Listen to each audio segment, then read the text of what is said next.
తన మరణం ఆ ప్రయాణానికి నాంది మాత్రమే అని, ఆ గమ్యం వైపు వేసే మొదటి అడుగని తెలియలేదు.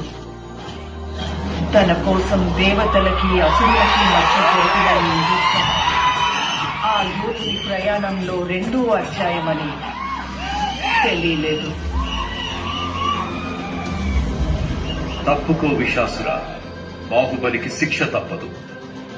సోదరా ఇంద్ర, నీకు బాహుబలి కావాలంటే నన్ను గెలిచి తీసుకో.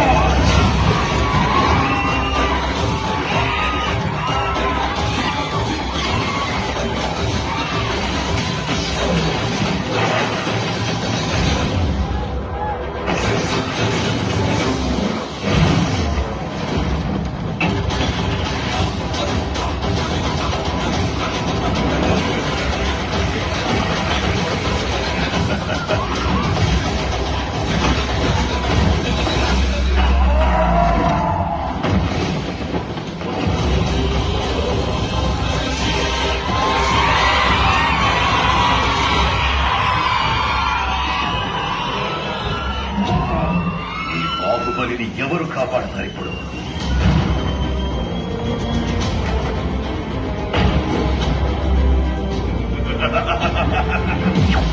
జై మహాకాల! అది అదే ప్రశ్న ఇంద్ర.